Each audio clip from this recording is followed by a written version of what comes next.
Hello दोस्तों, नमस्कार। स्वागत है आप सभी लोगों का स्टडी आईक्यू पर। स्टडी आईक्यू के साथ आप लोग जुड़ चुके हैं। मैं शुभम सरधारिया एक और विषय पे, एक और टॉपिक पे बात करने के लिए आ गया हूं। दोस्तों, आप चाहें तो इंस्टाग्राम, फेसबुक या टेलीग्राम के माध्यम से मेरे साथ कनेक्ट कर सकते हैं। कोई भी आपका डाउट है, कोई आपकी क्वेरी है, आप यहाँ मुझसे पूछ सकते हैं। दोस्तों, हम जिस विषय पे बात करने वाले हैं वो देश के अंदर चल रहे पावर क्राइसिस को लेकर के है। दोस्तों, आप सभी ने अभी तक महसूस कर ही लिया होगा, आप सभी इस फेज से गुजर रहे होंगे। देश के अंदर बिजली का एक भारी संकट जो है वो आया हुआ है। हमने ऑलरेडी एक वीडियो में बात करी थी कि कोयले की कमी के कारण ये संकट जो है वो पनपा। अगर आपने वीडियो नहीं देखा है तो आपको हमारे चैनल पे वो वीडियो जो है वो मिल जाएगा। किस तरीके से कोयले की नॉन अवेलेबिलिटी के कारण जो 70% डिपेंडेंस हमारी इलेक्ट्रिसिटी प्रोडक्शन की, जो कि थर्मल प्लांट से आती है, वो हैम्पर हुई। यानी कि नट शेल में अगर हम बात करें तो कोयले की प्रोडक्शन कम थी, या कोयले की जो हमारे पास स्टॉक था वो कम था। इस वजह से थर्मल पावर नहीं बन रही थी, और 70% बिजली थर्मल पावर से आती है भारत में, जिस वजह से ये बिजली का संकट आया। इस प्रॉब्लम को अब हर कोई जो है वो परेशान हो चुका है, क्योंकि पिछले 100 से ज्यादा सालों में इतनी ज्यादा गर्मी अप्रैल और मई के मार्च और अप्रैल के महीने में पहले कभी देखने को नहीं मिली है। तो ऑलरेडी हीट वेव का शिकार जो है वो लोग हैं। ऐसे में बिजली संकट आया। अब इस बिजली संकट के पीछे कारण है कोल की नॉन अवेलेबिलिटी। तो इस वजह से कोल को अवेलेबल कराने के लिए भारतीय रेलवे ने क्योंकि कोल जो है वो कोल रैक्स में मालगाड़ियों में जो है वो ट्रांसपोर्ट होता है, तो अब भारतीय रेलवे ने इस दिशा में कुछ कदम उठाए हैं। पैसेंजर ट्रेन्स को रोक करके उनकी जगह पर कोयले की जो ट्रेन्स हैं उनको अलाउ किया गया है, सो दैट ज्यादा से ज्यादा कोयला जो है वो कम से कम टाइम में इन थर्मल प्लांट्स तक पहुंच पाए। विस्तार से इस विषय पे चर्चा करेंगे। दोस्तों, अगर आप सिविल सर्विस एस्पिरेंट है, यूपीएससी की तैयारी आप कर रहे हैं, तो स्टडी आईक्यू पर बेहतरीन स्मार्ट कोर्स आपके लिए अवेलेबल है। दोस्तों, देश के बेस्ट एजुकेटर्स द्वारा बेहतरीन तरीके से ये पूरा का पूरा कॉम्प्रिहेंसिव कोर्स तैयार किया गया है, जिसमें यूपीएससी सिविल सर्विसेज के सिलेबस का हर एक टॉपिक, हर एक कंपोनेंट कवर होगा। इस कोर्स को आप प्राप्त कर सकते हैं और अपनी प्रेपरेशन को बहुत बेहतर बना सकते हैं। दोस्तों, ये कोर्स आपको मात्र 9,999 रुपए में मिल रहा है, लिमिटेड पीरियड ऑफर में, क्योंकि ईद के मौके पर फ्लैश सेल में ये कोर्स जो है वो आपको डिस्काउंटेड प्राइस पे दिया जा रहा है। दोस्तों, इस कोर्स को प्राप्त करने के लिए आप ये कोड शुभ फ्लैश का इस्तेमाल करें और मात्र 9,999 रुपए में बेहतरीन कोर्स सिविल सर्विस प्रेपरेशन के लिए प्राप्त करें। तो दोस्तों, भारत में जो कोयले के रिजर्व्स हैं वो काफी ज्यादा डिक्लाइन हो चुके हैं। जो स्टॉक पावर प्लांट्स के पास रहता है वो काफी कम हो चुका है। करीब 17% स्टॉक जो है वो बचा था। इस महीने के स्टार्ट में जितनी टोटल रिक्वायरमेंट है उसका 1/3 भी जो है वो स्टॉक बहुत सारे थर्मल प्लांट्स के पास नहीं था। यानी इससे क्या हुआ, इससे इंपैक्ट ये हुआ कि बिजली पूरे तरीके से बन नहीं पा रही थी। बिजली क्यों नहीं बन पा रही थी? क्योंकि दोस्तों, जैसे मैंने आपको पहले बताया, 70% बिजली जो है it comes from thermal power. और थर्मल पावर जो है वो किससे जनरेट होती है? कोयले से। जब कोयला नहीं है, थर्मल पावर नहीं बनी, 70% बिजली जो है वो बन नहीं पाई, जिससे क्या होगा, ultimately the entire country is witnessing power crisis. बिजली संकट है। अलग अलग राज्यों में कहीं पे 10 घंटे तो कहीं पे 12 घंटों का कट जो है वो इलेक्ट्रिसिटी का लग रहा है। गर्मी एकदम से बहुत ज्यादा है। हीट वेव जो है वो काफी एरियाज में देखने को मिल रही है। ऐसे में लोग जो है वो बहुत ज्यादा परेशान है, और सरकार भी जो है हर संभव प्रयास कर रही है कि इस संकट से जल्द उभर सके। अब अनडाउटेडली जब प्रॉब्लम के कोर में what lies is the shortage of coal, तो जरूरत है यहां पर कोल को जल्द से जल्द प्रोवाइड कराने की।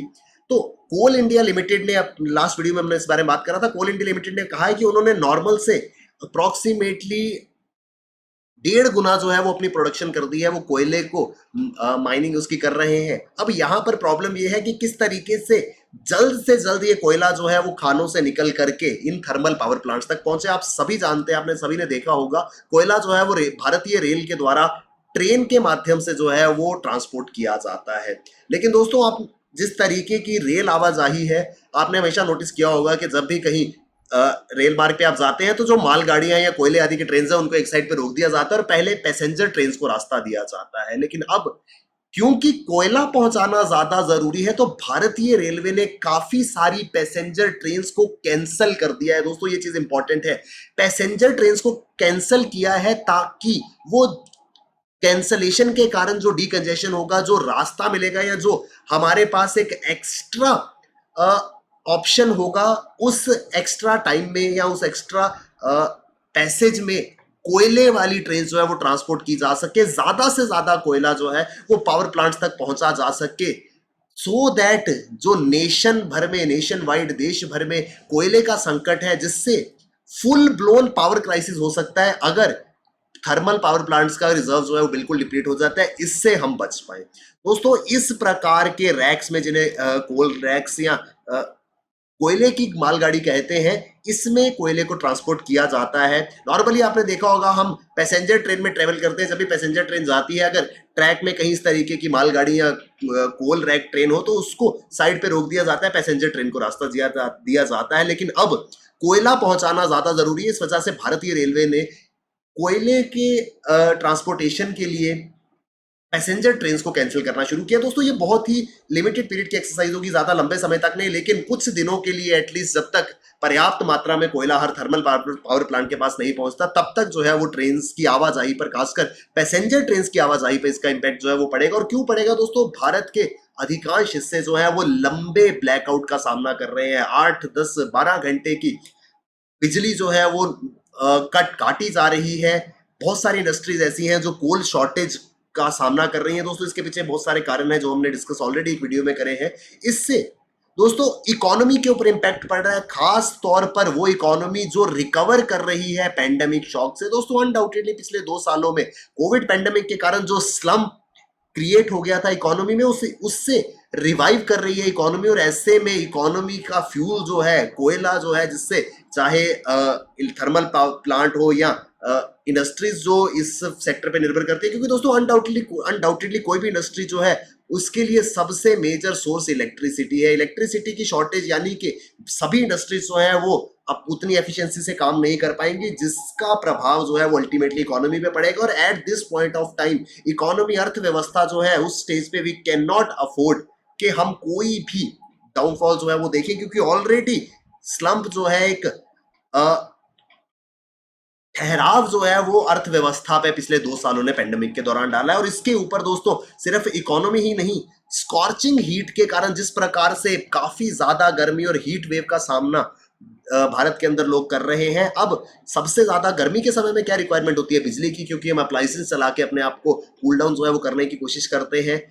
ये पूरा का पूरा मसला जो है, ये पूरी की पूरी दिक्कत जो है वो बनी हुई है। The risk of further spike in inflation is rising at a time when government is struggling to rein in high energy prices fuelled by Russia's invasion of Ukraine. अब सवाल क्या है? कोयला जो है उसकी अवेलेबिलिटी नहीं है, तो डायरेक्टली और इनडायरेक्टली इससे इकोनॉमी इंपैक्ट होगी, प्रोडक्शन नहीं हो पाएगी। जब प्रोडक्शन नहीं होगी तो जो डिमांड है उसको सस्टेन करना मुश्किल हो जाएगा। जब डिमांड के बराबर सप्लाई नहीं होगी तो इससे क्या होता है दोस्तों? डिमांड सप्लाई मिसमैच से प्राइस जो है वो इंक्रीज होगा। और इस सिचुएशन में ऑलरेडी इन्फ्लेशन बहुत हाई है, क्योंकि बहुत सारी चीजें डायरेक्टली और इनडायरेक्टली इंपैक्ट हुई हैं रशिया यूक्रेन क्राइसिस के कारण। ऑलरेडी क्रूड ऑयल के प्राइसेस बढ़े हैं, और क्रूड ऑयल के प्राइस जो है एक रिपल इफेक्ट पैदा करते हैं। और वही सेम चीज दोस्तों कोई भी फ्यूल है, चाहे क्रूड ऑयल है चाहे इलेक्ट्रिसिटी है, इनसे अगर इनकी डिमांड बाधित होती है या इनका प्राइस बढ़ता है तो अनडाउटेडली सारे के सारे सेक्टर जो है वो प्रभावित होते हैं। ऑलरेडी क्रूड ऑयल सप्लाई के कारण इन्फ्लेशन जो है वो काफी ज्यादा बढ़ गई है। ऐसे में अगर कोल क्राइसिस और ज्यादा गहराता है तो काफी ज्यादा दिक्कतें जो है वो सरकार के लिए भी और आम नागरिकों के लिए भी होने वाली है। इस प्रॉब्लम से बचने के लिए, क्योंकि प्रॉब्लम किस वजह से है? कोयले की कमी के कारण। कोयला माइन करके कोयले की को निकाल करके जल्द से जल्द थर्मल पावर प्लांट्स तक पहुंचाना था। रास्ता क्या है? Indian railways. लेकिन इंडियन रेलवेज में ज्यादा प्रेशर पैसेंजर ट्रेन का है, इस वजह से उन पैसेंजर ट्रेन को जो है वो कैंसिल किया गया है, ताकि जल्दी से जल्दी ये कोल कैरेजेस जो है वो इन थर्मल पावर प्लांट्स तक पहुंच सके और कोयला जो है वो पर्याप्त मात्रा में हो, ताकि देश भर में ये क्राइसिस जो चल रहा है ये कम हो सके। क्योंकि दोस्तों अगर कुछ थर्मल पावर प्लांट्स की जो स्टॉक है वो जीरो हुआ तो एक बड़ा क्राइसिस सामने आ सकता है। इस वजह से ये टेम्परेरी मेजर जो है वो लिया गया। दोस्तों भारतीय रेलवे ने भी इस बात की पुष्टि करी है, इस बात को क्लियर कर दिया है कि ये बिल्कुल टेम्परेरी मेजर है, कुछ दिनों के लिए, ज्यादा से ज्यादा हफ्ते के लिए इसको फॉलो किया जाएगा, क्योंकि जैसे ही सिचुएशन नॉर्मलाइज होगी, जब नॉर्मल से ज्यादा कोयले की ट्रेन चलेंगी तो अनडाउटेडली कम समय में कोयले की स्टॉक जो है वो पाइल अप हो जाएंगे और अल्टीमेटली फिर वापस से पैसेंजर सर्विसेज को रिज्यूम कर दिया जाएगा। भारतीय रेलवे का ये प्रयास है कि कम से कम समय में ज्यादा से ज्यादा कोयला जो है वो पावर प्लांट तक पहुंच सके। अब Indian railways is often blamed for disruption in coal supplies as lack of carriages make it difficult to carry the fuel over long distances. बहुत बार, ये तो अभी कोल क्राइसिस है, नॉर्मल सिचुएशन में भी भारतीय रेलवे को इस बात का दोष दिया जाता है कि भारतीय रेलवे के कारण पर्याप्त मात्रा में कोयला नहीं पहुंचता। इसके पीछे दो कारण हैं दोस्तों। अनडाउटेडली पैसेंजर ट्रेन को जो है वो प्रायोरिटी दी जाती है। अब सड़क तो है नहीं कि साइमल्टेनियसली आप 2 4 5 10 कारें चला लेंगे। यहां पर क्या है कि रेलवे ट्रैक्स लिमिटेड है, तो ये ट्रेन जो है वो वन आफ्टर दी अदर चलती है। तो जब चूज करना होता है कि आगे कौन जाएगा, तो अनडाउटेडली पैसेंजर ट्रेन को रास्ता दिया जाता है, कोयले आदि की ट्रेन जो है इनको रोक दिया जाता है एक तरफ में। इसके अलावा जिन रैक्स में, जिन वो खुले डिब्बों में कोयला ट्रांसपोर्ट होता है, भारतीय रेल के पास उनकी भी कमी थी। तो हमेशा ये दोष जो है वो रेलवे के ऊपर बढ़ा जाता था कि आप पैसेंजर ट्रेन के कंपैरिजन में डिसएडवांटेजेस जो है वो रखते हैं कोयला ट्रेन को, प्लस आपके पास पर्याप्त मात्रा में रैक्स नहीं है जिनमें कोयला ट्रांसपोर्ट होगा, जिस वजह से कोयले की शॉर्टेज रहती है। और अब इस सिचुएशन में जब ऑलरेडी सिचुएशन बहुत सीरियस है तो प्रॉब्लम काफी ज्यादा बढ़ गई थी, इसलिए भारतीय रेलवे को यह फैसला लेना पड़ा दोस्तों। कंजेस्टेड रूट्स है where passengers and good trains jostle for passage sometimes delay shipment. दोस्तों आपको एक छोटा सा एग्जांपल, आप में से बहुत सारे लोग जो है वो न्यू दिल्ली विजिट करके हुए, इन दैट केस कोई भी बड़ा स्टेशन, चाहे न्यू दिल्ली है, मुंबई आदि, आपने कभी नोटिस किया होगा जब आप इन बड़े स्टेशन पे पहुंचते हैं, स्टेशन के बिल्कुल आउटस्कर्ट्स में आके ट्रेन जो है वो कभी 15 मिनट के लिए, कभी आधे घंटे के लिए, कभी 2 घंटे तक के लिए रुक जाती है। क्यों? क्योंकि ट्रेन को स्टेशन तक पहुंचने के लिए पैसेज नहीं मिलता, ऑलरेडी वहां पर कंजेशन जो है वो ट्रेन का रहता है। अब पैसेंजर ट्रेन में क्योंकि यात्री होते हैं, उनको अपने गंतव्य तक, अपने डेस्टिनेशन तक समय से पहुंचना है, बहुत सारे लोगों की कनेक्टिंग ट्रेन होती है, इस वजह से ये पैसेंजर ट्रेन जो है इनको प्रायोरिटी दी जाती थी। रूट्स कंजेस्टेड हैं, हमेशा ये टसल जो है वो लगी रहती थी कि पैसेंजर गुड्स को रास्ता देना है, गुड्स ट्रेन को देना है, इस वजह से कोयले की सप्लाई जो है वो बाधित होती थी। लेकिन अब ये प्रॉब्लम जो है इसको टेम्परेरीली सॉल्व किया गया है, क्योंकि सिर्फ और सिर्फ कोयले की ट्रांसपोर्टेशन को प्राथमिकता दी जा रही है। Carrier state a preferred choice to transport coal. Even though भारतीय रेलवे में डिले भी होता था कोयले की ट्रांसपोर्टेशन के लिए, लेकिन फिर भी कोयले को ट्रांसपोर्ट करने के लिए भारतीय रेलवे के जो रैक्स हैं उनका सहारा लिया जाता था, क्योंकि इतनी बड़ी मात्रा में आप किसी और सोर्स से कोयला जो है वो ट्रांसपोर्ट नहीं कर सकते, खास करके उन माइंस से जो यूजर से काफी दूर लोकेटेड है। भारतीय रेलवे का प्लान ये है कि इस ग्रोइंग डिमांड को मीट करने के लिए कुछ समय में 1 लाख से ज्यादा कोल कैरेजेस वैगन्स जो है वो लगाए जाएंगे, जिसमें कोयले को ट्रांसपोर्ट किया जाएगा। यानी एग्जिस्टिंग इंफ्रास्ट्रक्चर में 1 लाख वैगन्स या 1 लाख डिब्बे जो कोयले को ट्रांसपोर्ट करते हैं उनको ऐड किया जाएगा। और साथ ही साथ भारतीय रेलवे ये भी कंसीडर कर रहा है कि एक डेडिकेटेड फ्रेट कॉरिडोर जो है वो बनाया जाए, यानी कि पैसेंजर ट्रेन के लिए जो ट्रैक बनाया जाता है उसके अलावा अलग से एक ट्रैक जो है वो सिर्फ और सिर्फ मालगाड़ी और इस प्रकार की कोयले आदि की ट्रेन के लिए जो है वो बनाया जाना चाहिए। लेकिन करंट क्राइसिस से जूझने के लिए भारतीय रेलवे ने एज ऑफ नाउ 650 से ज्यादा पैसेंजर ट्रेन को कैंसिल कर दिया है, ताकि जल्द से जल्द सिर्फ और सिर्फ कोयले की ट्रेन जो है वो चल सके। Indian Railways have committed to provide 415 rakes every day each with the capacity to carry 3500 tonne. हर रोज 415 के करीब रैक्स जो है वो ट्रेवल करेंगे, जिसमें प्रत्येक रैक में 3500 टन तक का वजन के कोयला जो है वो ट्रांसपोर्ट किया जा सकता है।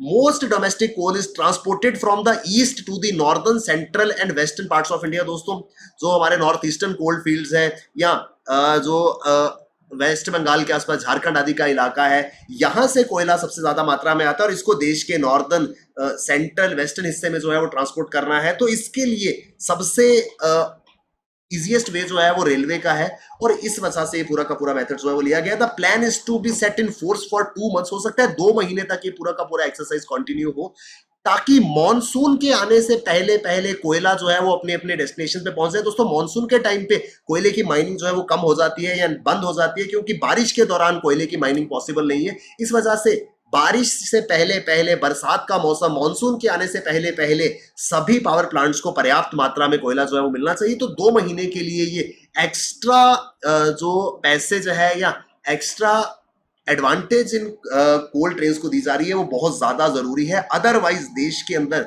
ये जो पावर क्राइसिस है, ये जो बिजली का संकट है, वो और ज्यादा गहरा सकता है। तो दोस्तों ये पूरा का पूरा न्यूज आर्टिकल है किस तरीके से इस संकट से जूझने के लिए सरकार जो है वो कदम उठा रही है, क्योंकि बहुत सारे लोगों के मन में ये सवाल होगा कि अगर क्राइसिस है तो सरकार इस दिशा में क्या कर रही है। दोस्तों आई होप हम विस्तार से ये पूरा का पूरा आर्टिकल समझ पाए होंगे। अगर आप सिविल सर्विसेज की तैयारी कर रहे हैं और आप चाहते हैं इस एग्जाम को क्लियर करना, दोस्तों अपने इस ड्रीम को कंप्लीट करने के लिए स्टडी आईक्यू का बेहतरीन स्मार्ट कोर्स आपकी हेल्प करेगा।